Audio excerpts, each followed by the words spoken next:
कि किसी परम सुंदरी स्त्री के साथ हमारा विवाह हो जाए। भगवान ने कहा ये लो, कोई भक्ति करता है मुक्ति पाने के लिए, कोई भक्ति करता है वैराग्य पाने के लिए। इन बुढ़ऊ महाराज को देखो, इनका मन है कि हमारा विवाह हो जाए। तो भगवान वहां से आए, बोले क्यों, आपने जो तपस्या की है आपका क्या मन है? बोले महाराज कुछ भी नहीं है। बोले नहीं, सही से बोलना, तुम्हारा संकल्प यह है कि हमारा किसी स्त्री से विवाह हो जाए। बोले महाराज बात तो सही है, पर आपकी झांकी वाकी को देख करके सब भूल चुका हूं। बोले बिल्कुल नहीं, मैं तो तुम्हारे लिए विवाह की बात पक्की करके आया हूं। भगवान ने सोचा ऐसा नहीं कि मन मन भावे और मूड हिला गए। बोले महाराज इच्छा तो बिल्कुल नहीं थी, पर यदि आप बात पक्की करके आए हैं तो विवाह कर लेंगे। बोले ठीक है, मना नहीं कर देना। जो स्वयंभू नाम की मनु है, उनकी दूसरी पुत्री से देवहूति के साथ तुम्हारा विवाह होगा। बोले प्रभु मेरी एक शर्त है। बोले क्या? बोले विवाह तो करूंगा, पर आपको मेरे घर पुत्र बन करके आना पड़ेगा। बोले ठीक है।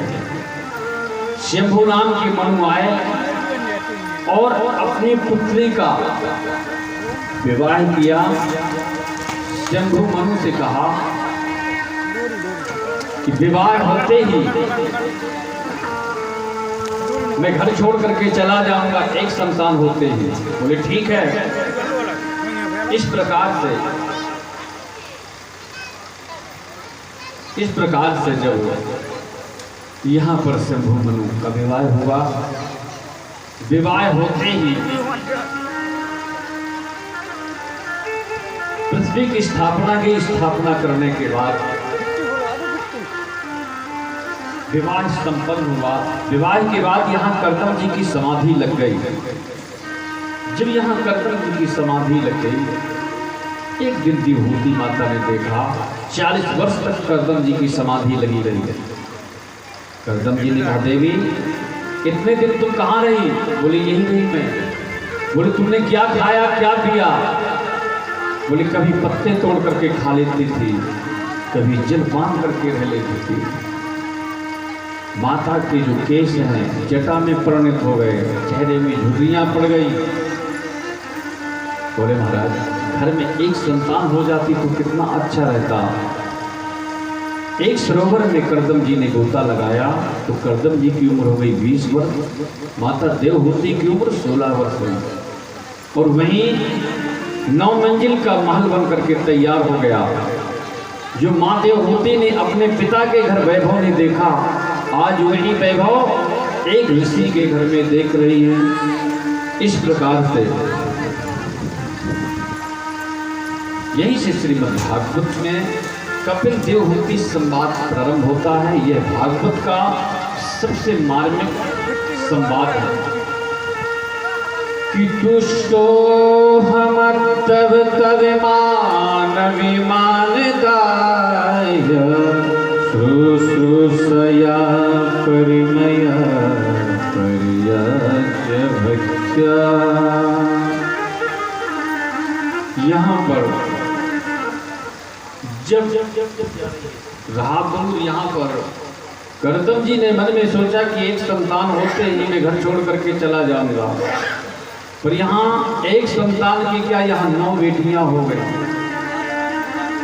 जब 9 बेटियां हुई, कर्दम जी वन के लिए जाने लगे तो माता देवहूति ने पैर पकड़े। बोले महाराज कम से कम इन कन्याओं के हाथ पीले करके जाइए। तब ध्यान आया कि प्रभु ने कहा था कि तुम्हारे घर पुत्र बन के आऊंगा।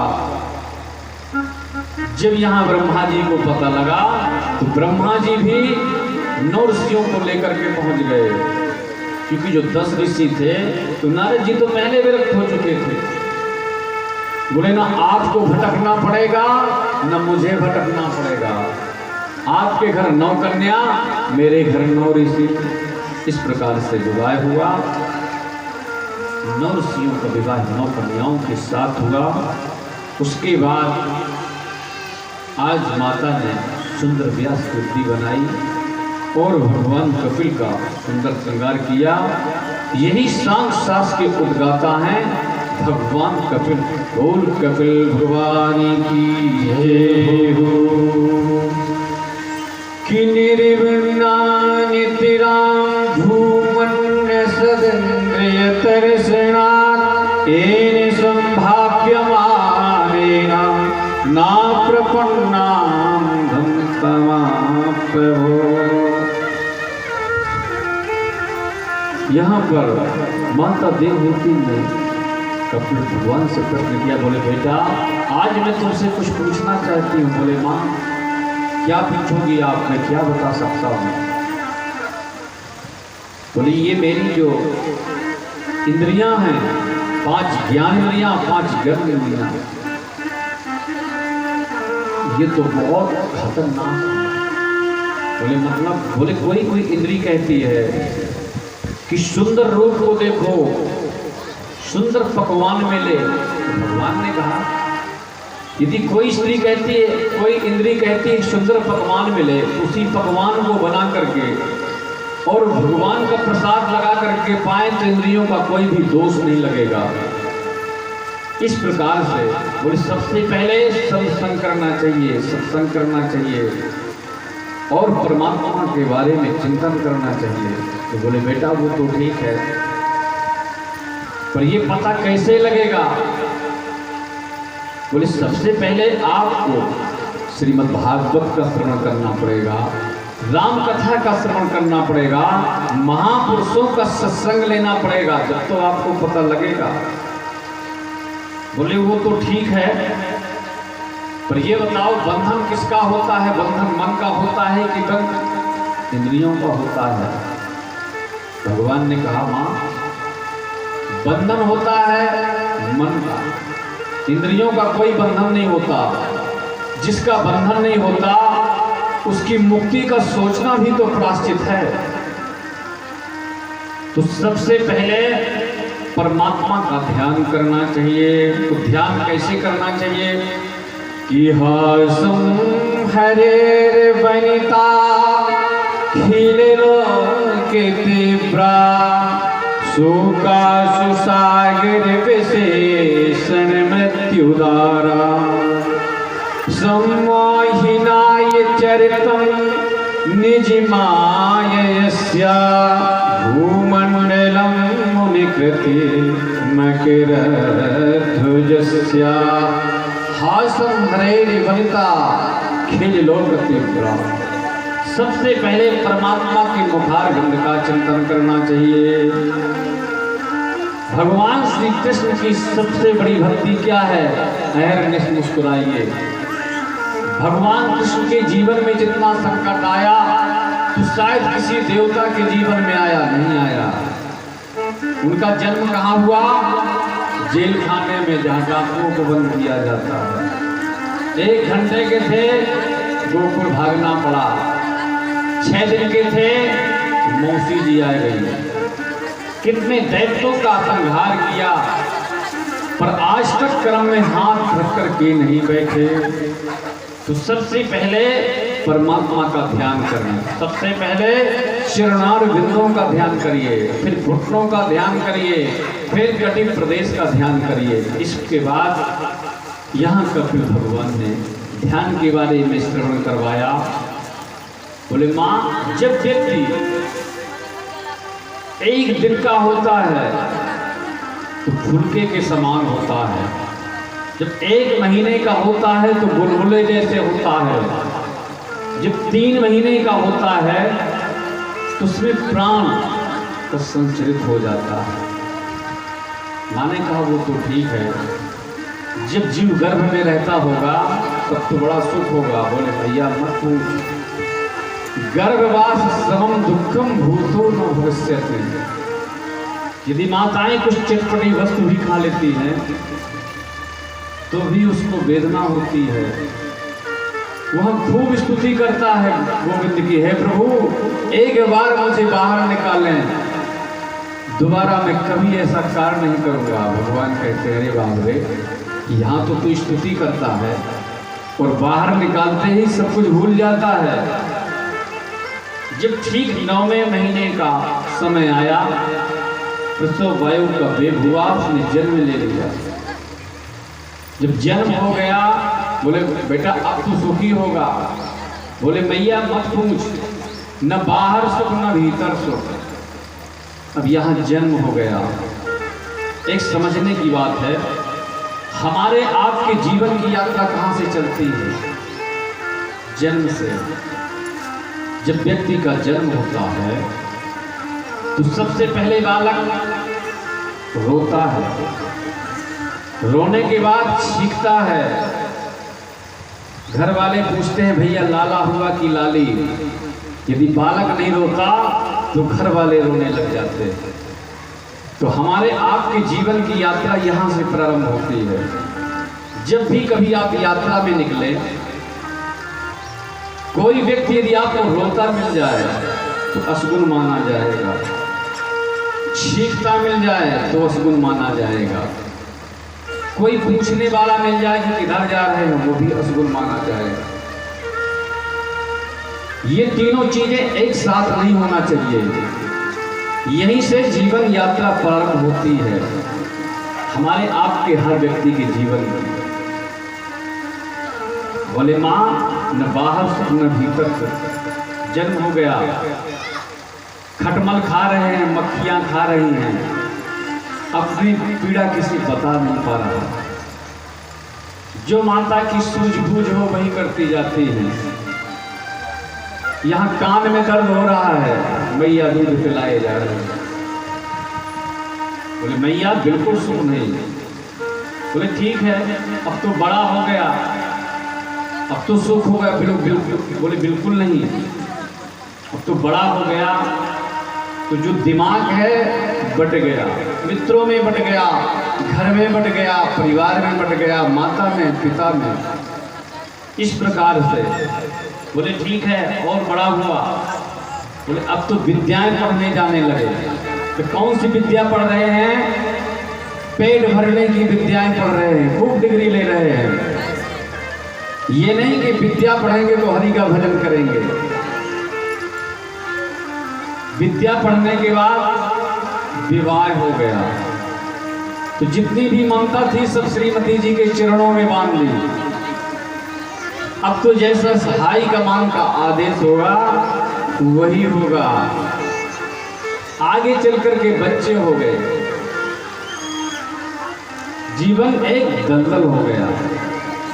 इस प्रकार से बोले मैया कहीं भी सुख नहीं है, न बाहर सुख न भीतर सुख। इस प्रकार से यहाँ भगवान कपिल ने बहुत सुंदर उपदेश दिया। उपदेश देने के बाद मैया ने कहा ठीक है आप जैसा कह रहे हैं। बोले मैया कहीं भी सुख नहीं है इस संसार में। किसी व्यक्ति से आप पूछे कि क्या आप सुखी हुए तो हर व्यक्ति यही कहेगा भैया बहुत टेंशन है, सुखी संसार में कोई नहीं है। बोले ठीक है कीर्तन करें पर कैसे करें? जब तक भाव नहीं आएगा तो कीर्तन कैसे करेंगे? बोले ना कभी भाव आएगा ना आप कीर्तन करेंगे। कि भावे को भावे अनखे अलसहु, भावे को भावे अनखे अलसहु, भावे को भावे अनखे अलसहु।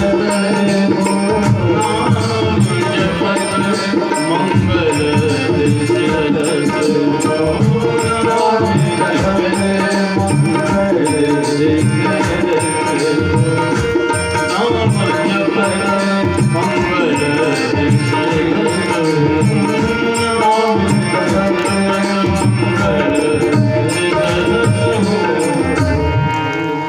इस प्रकार से भाव को भाव अनक अनसहु, नाम जपत मंगल दिस।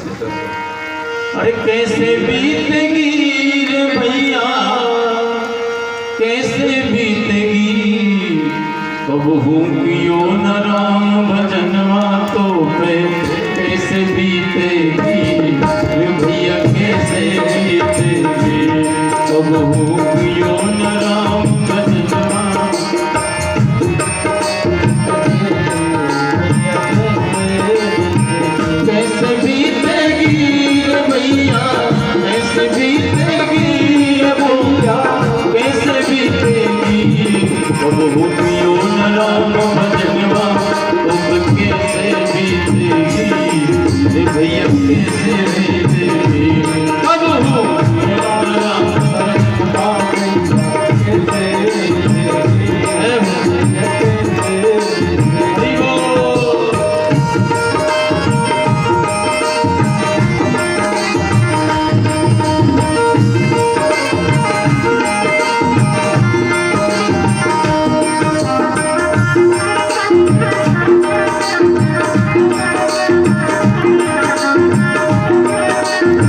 हीनो कौन करार सह न सको जब कष्ट गर्भ के हीनो कौन करार। ओ प्रभु तुम्हारा भजन करूंगा करो नरक से पार।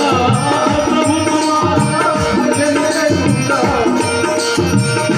ओ बात भूलो रे बेईमानवा बात भूलो तो पे कैसे बीतेगी कबहू कियो न राम भजनवा तो पे कैसे बीतेगी भैया कैसे बीतेगी कबहू कियो न राम भजनवा।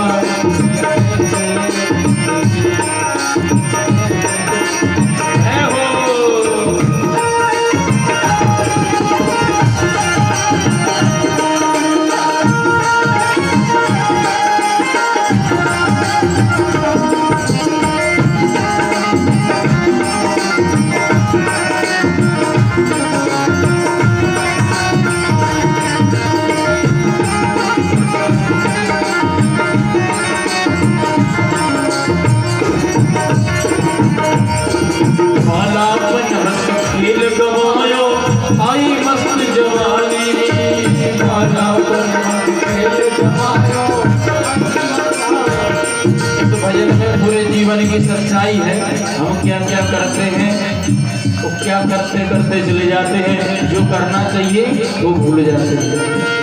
बालापन हंस खेल गवायो आई मस्त जवानी बालापन खेल गवायो आई मस्त जवानी और मात पिता ने करी सगाई दूल्हा बने गुमानी।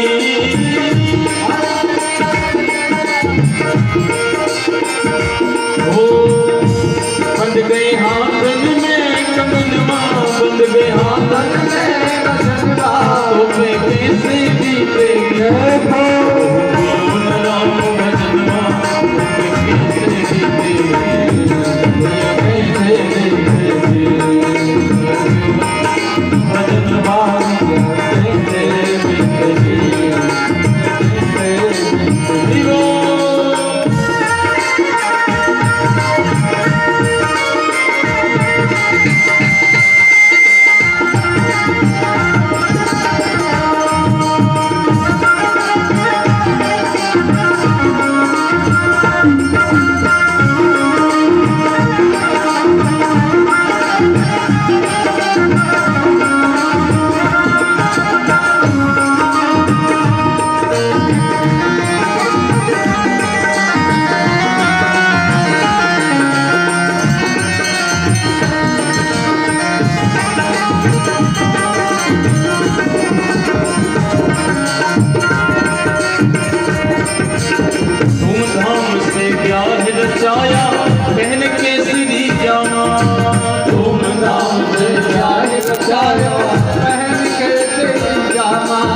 दुल्हन लेकर घर में आया खत्म हुआ तेरा ड्रामा। दुल्हन लेकर घर में आया हुआ तेरा ड्रामा। दुल्हन लेकर घर में आया खत्म हुआ तेरा ड्रामा। दुल्हन लेकर घर में आया खत्म हुआ तेरा ड्रामा।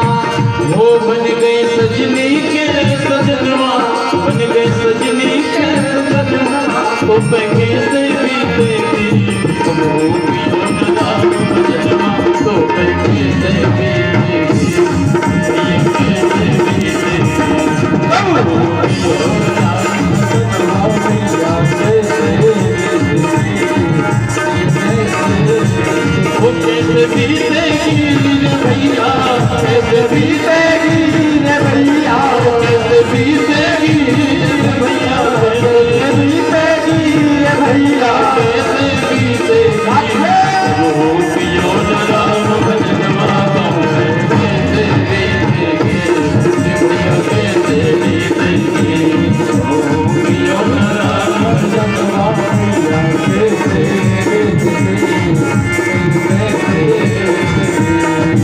वो किसियों का विष पी पी करके दिन दिन हुए दीवाने किसियों का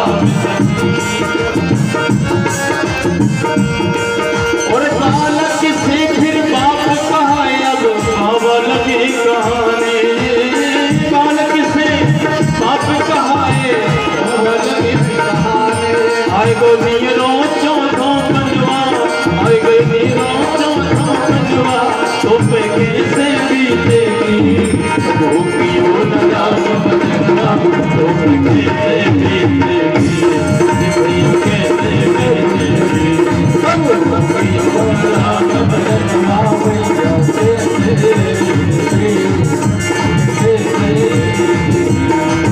और कमर कमान दांत सब टूटे नजर गई नजराने कमर कमान दांत सब टूटे नजर गई नजराने और घाट बिछा द्वारे पे पड़ गए बहुए मारे ताने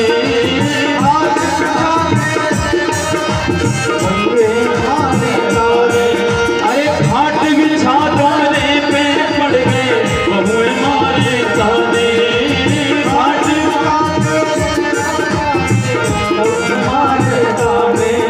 अरे कब मर है या मुड़नवा अब मर है या मुड़नवा तो कैसे बीतेगी कब पियो न राम बचनवा तो कैसे बीतेगी भैया कैसे बीतेगी कब पियो न राम बचनवा भैया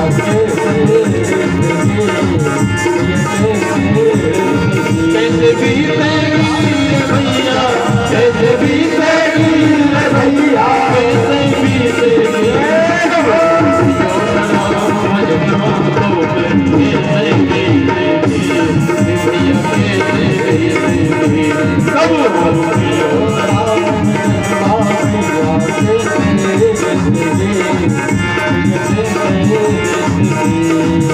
आखिरी अब भी सोच समझ ले मूर्ख करता मेरा मेरा अब भी सोच समझ ले मूर्ख करता मेरा मेरा और राम भजन के बिना न तेरा होगा नर निर्मेरा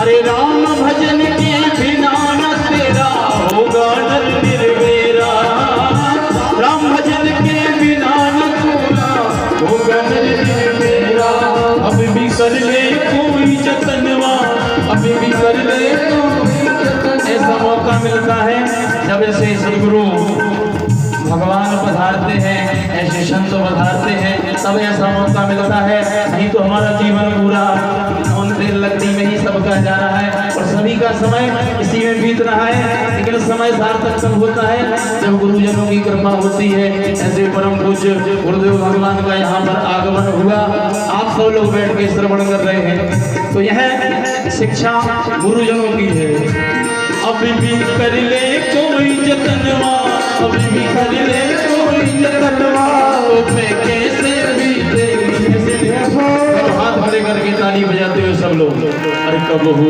पियो न राम भजनवा तो कैसे बीतेगी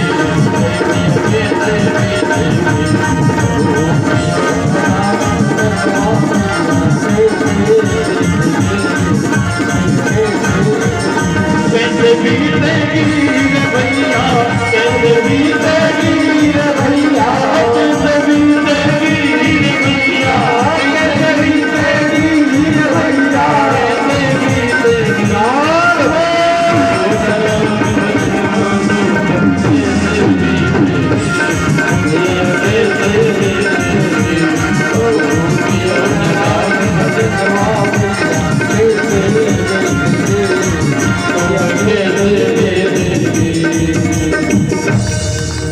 भक्त वत्सल भगवान की जय बोलो। यही से श्रीमद् भागवत में चतुर्थ स्कंद में प्रवेश करेंगे।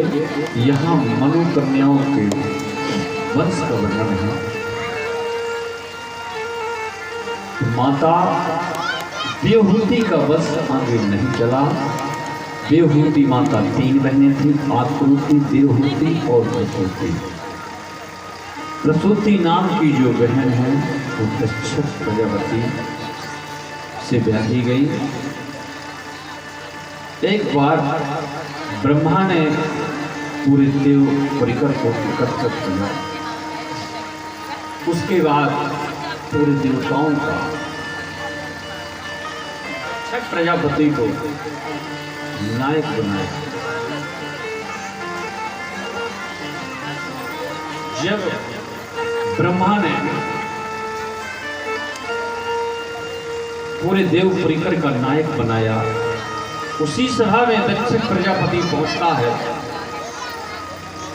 तो जितने भी देवता थे सब खड़े हुए,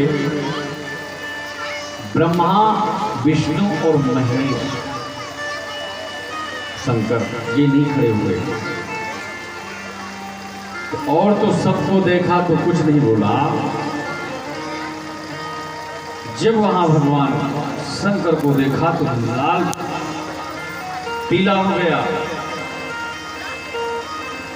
बोले शायद यदि सब समाज में कोई असभ्य व्यक्ति आ जाए तो जो सभा है वो धूमिल हो जाती है।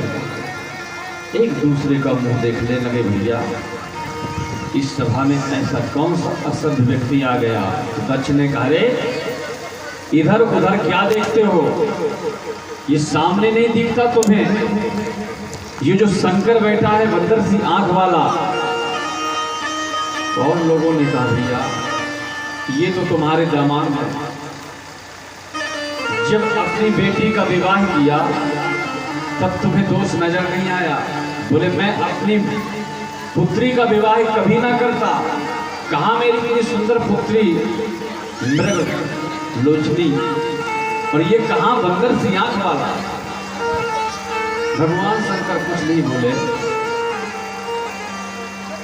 जब भगवान शंकर कुछ नहीं बोले, बड़बड़ाता चला गया। जब बड़बड़ाता चला गया, अंतोगत्वा उसने साफ ही दे दिया कि जितने भी ये शिव भक्त हैं आज से पाखंडी हो जाएं। तो नंदेश्वर से नहीं रहा गया। बोले तू ये बकबक क्या कर रहा है? मैं भी साफ देता हूं कि तुझे बकरे का मुंह लग जाए। तो भगवान शंकर ने कहा, भैया ये सभा समारोह हो रहा है कि साफ सभा हो रहा है?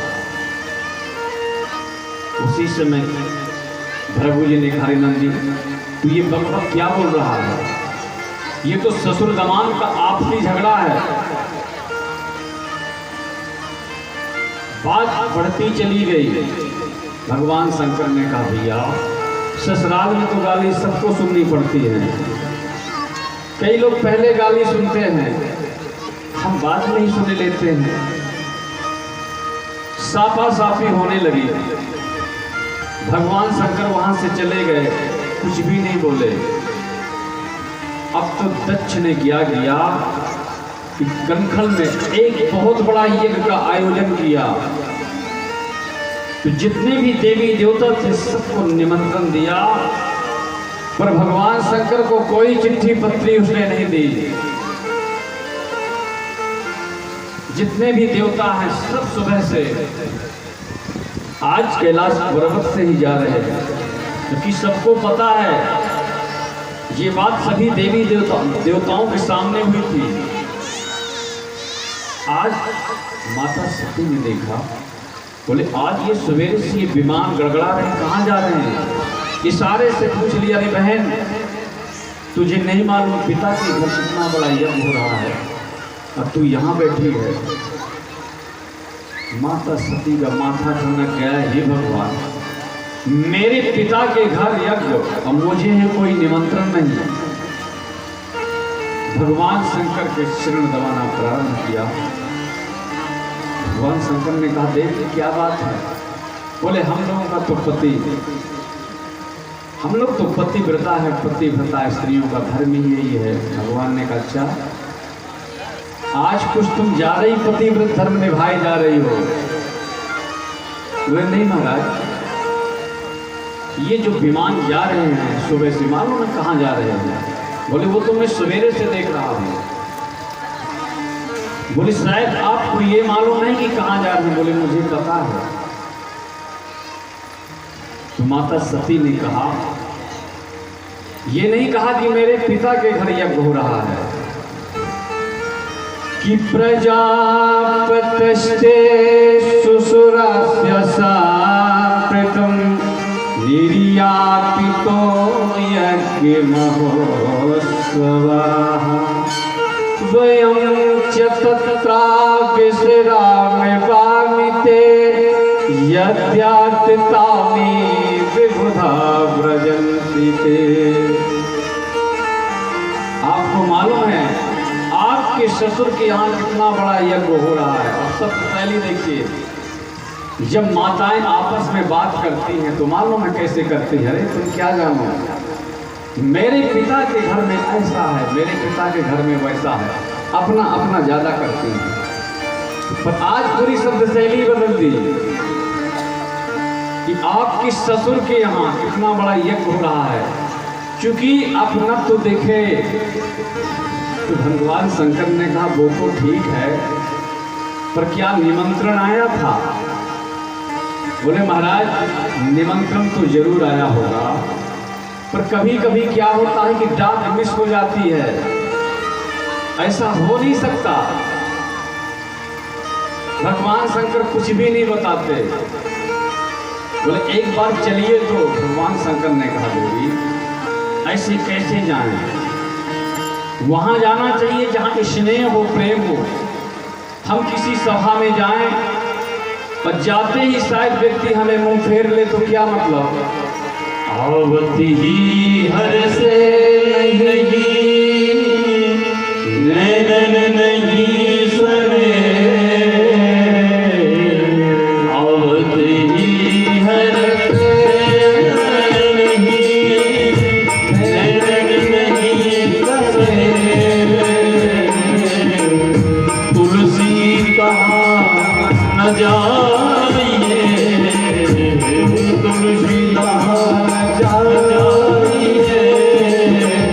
कंचन बरसे तुलसी कहाना कंचन बरसे बड़ा हुआ तो क्या हुआ, जैसे पंछी को छाया नहीं,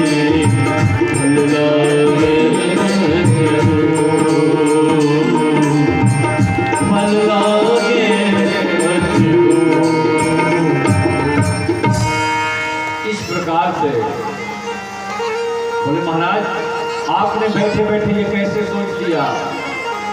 आप एक बार तो मुझे जाने की आज्ञा दें, आप साथ में चलें। जब यहाँ पर माता सती चरणार्जुन दबाती है तो भगवान शंकर नेत्र बंद कर लेते हैं, और जब प्रस्थान करती हैं तो नेत्र खोल करके देखने लगते हैं कि क्या सचमुच चली जाएंगी क्या। जब पिता की याद आती है तो वहां से चलने लगती है, जब भगवान शंकर की याद आती है तो पुनः लौट पड़ती है। अब की बार जब नहीं माने, कुछ दूर गई तो जो नंदीश्वर गण के देवता थे बोले माता जी आप अकेले कैसे जाएंगे, हम भी आपके साथ में चलेंगे। जब सती वहां से चलती है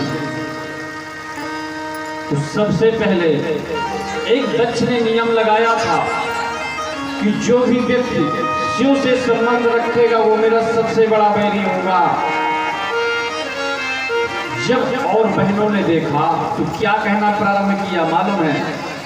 अरे बहन हमें तो मालूम था कि तुझे तो पिताजी ने निमंत्रण भी नहीं दिया, जबकि सबको मालूम था कि ससुर भी और दामाद के बीच में झगड़ा चलता है। तो जब रिश्तेदार आते हैं, अब परिवार में खटपट मचती है, तो सबसे पहले वहीं जाते हैं जहाँ खटपट होती है।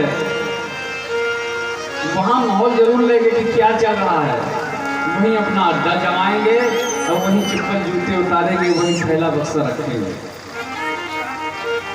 इस प्रकार से जब किसी का मन नहीं मिला तो तो सती माता सबसे पहले अपनी माँ के पास पहुंचती हैं। सादर भरी मिली सादर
सबसे पहले सती माँ यहाँ पर प्रसूति माँ से मिली। जब प्रसूति माँ ने गले में लगाया, जब यज्ञ मंडप पर बढ़ी तो यज्ञ मंडप में देखा जितने भी देवता थे, छोटे से छोटे देवताओं का भाग, पर भगवान शंकर का कोई भाग नहीं। वहीं पर सती माता ने कहा कि मैं कितना विश्वास दिला करके आई थी, जब मैं यहाँ से पहुँचूंगी तो कहेंगे आओ दक्षिणायनी। मुझे तो आज पता लगा है कि मेरा जन्म एक शिवद्रोही यहाँ हुआ है। बोले मैं तुम्हारी जीवा को तो काट नहीं सकती, पर मैं कैसे मुख दिखाऊंगी। उसी यज्ञ मंडप में अपना उसी यज्ञ कुंड में अपने शरीर का त्याग किया। जो समाचार नारद जी के द्वारा भगवान शंकर को मिला, तो नारद जी ने छोटी सी खबर इतनी चटपटी सुनाई कि भगवान शंकर का माथा ठनक गया। जो पत्रकार बंधु होते हैं तो ऐसी खबर निकालते हैं। अब भगवान शंकर ने जब कुपित हुए, अपने केश एक जटा उखाड़ी और जो जमीन पर पटकी, वीरभद्र नाम का दैत्य उत्पन्न हुआ। प्रभु आदेश करें, बोले जाओ इसी वक्त दक्ष का यज्ञ ध्वंस कर दो। अब जितने भी देवता थे बेचारे फिर करके लौट रहे थे। जब उन्होंने वीरभद्र को देखा तो मनोबल बढ़ा।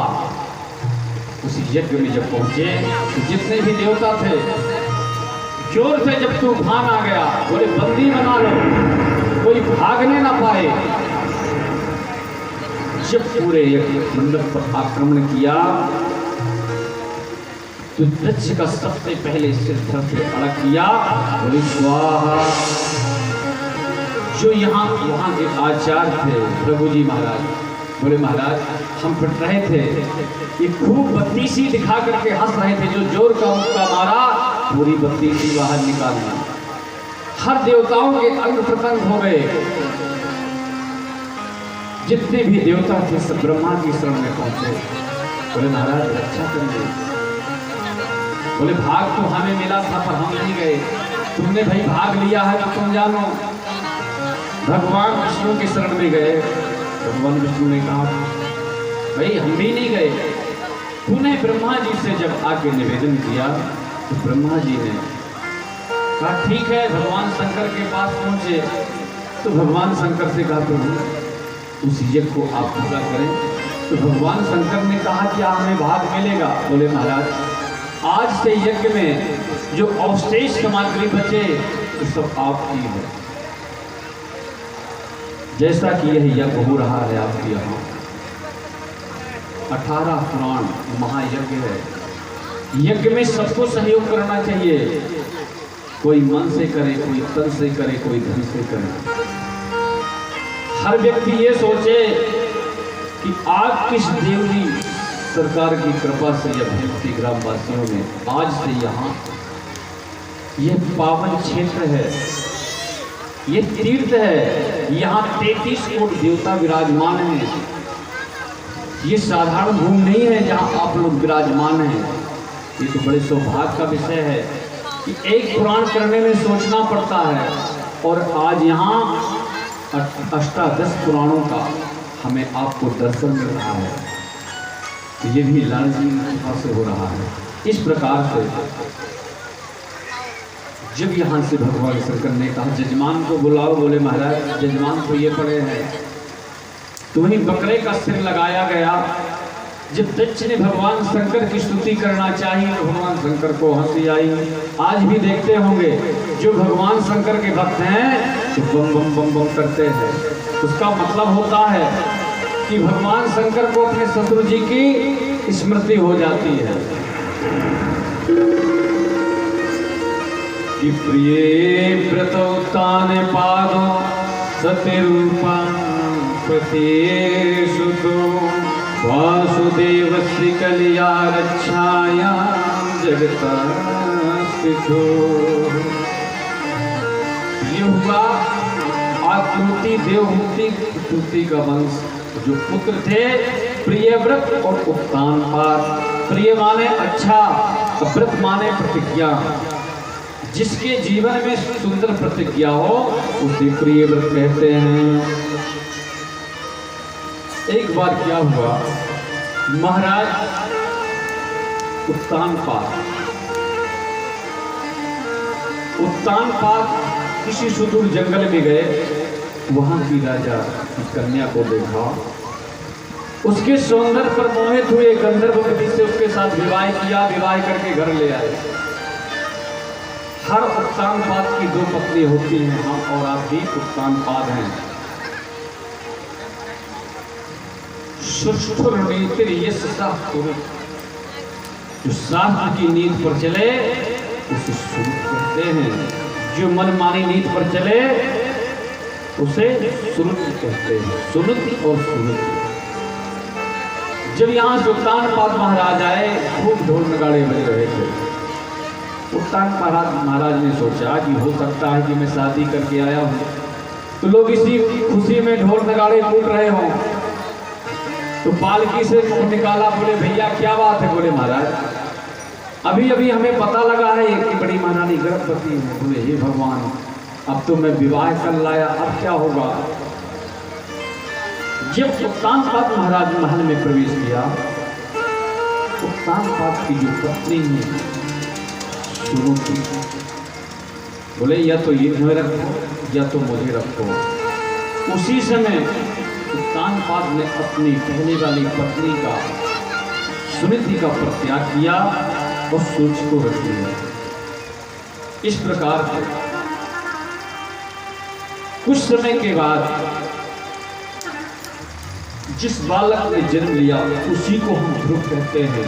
जब भी माता कहीं जाती है तो अपने बालक को ही लेकर के जाती है। सबसे पहले कहती है बेटा संतों को प्रणाम करो। एक दिन ध्रुव जी महाराज ने कहा माँ मैं भी अपने पिता से मिलना चाहता हूँ। किए किदा सुरचे पुत्र मंत्र मारो प्यलालयन उत्तमं नरुक्षन्तं ध्रुवं राजाभ्यां नन्दरत्। एक दिन महाराज उत्तानपाद अपने पुत्र ध्रुव को गोद में लेकर के ही बैठे थे। इतने में सुरुचि ने डांट लगा दी। बोले चलो इधर से। बोले क्यों? बोले आपके ये पिता हैं पर मैं आपकी माता नहीं। इस मंच में बैठने का तुम्हें कोई अधिकार नहीं। यदि इस मंच में तुम्हें बैठना है तो पहले जाओ हरि का भजन करो। भजन करने के बाद जब परमात्मा प्रकट हो जाए तो ये कहना कि मुझे माता सुरुचि के गर्भ से जन्म मिले। तो यहाँ सुरुचि ने दोनों का अपमान किया, भक्त और भगवान का। हम श्रीमद् भागवत का श्रवण क्यों करते हैं? तीर्थ क्यों करते हैं? दान पुण्य क्यों करते हैं? कि जो ये आवागमन का चक्कर है ये टूट जाए। जब वहां से ध्रुव जी महाराज लौट करके आए, सांस पर सांस चढ़ रही है कि बालो शिवतनात्मा मायश्री गर्भ संधता नूनम वेद भावा यस्य दुर्लभते मनोरथा। जाओ, तुमने दूसरी स्त्री के गर्भ से जन्म लिया है। इस प्रकार से जब कहा, जब वहां से ध्रुव जी महाराज आए, जब माता से पूछे, बोले माँ आप में ऐसा कौन सा गुण नहीं है जो छोटी माँ में है, आज मुझे उसने दांत लगाई है, एक दिन मैं मंच में बैठ करके दिखाऊंगा। इस प्रकार से जब ध्रुव ने कहा, बोले बेटा तुम्हारी माता सुरुचि ने एक भी शब्द गलत नहीं कहा, उसने तो कम से कम तुम्हें परम पिता का परिचय करवाया, मैं तो तुम्हारे पिता का भी ठीक से परिचय नहीं कर पाई। कि मां मंगलाता तू परे भूते जनो यत पर दुख दाता सत्यम सुरक्षा विहितम भवान में यदि दुर्भगा बुदरे ग्रहीता। बेटा कभी किसी प्राणी के अमंगल की कामना नहीं करते। और रही बात बनने जाने की, तो कल जाना हो तो आज चले जाओ, और आज जाना हो तो अभी चले जाओ। बोले माँ आप एक एक बात पर अनुमोदन करती हैं। बोले हाँ, इसी वक्त चले जाओ। ध्रुव जी महाराज वहां से चले। जब कोई नहीं मिला मार्ग में, तो नारद जी से बीच मार्ग में मुलाकात हुई। नारद जी ने देखा, बोले अहो तेजा क्षत्रियाणा मरे, इन क्षत्रियों का तो तेज देखो। ये नेक सा बालक अपने माँ की बच्चों से आहत होकर के और वन के लिए जा रहा है। तो नारद जी ने कहा कौन हो? बोले हम उत्तानपाद के पुत्र हैं। बोले कहाँ जा रहे हो? बोले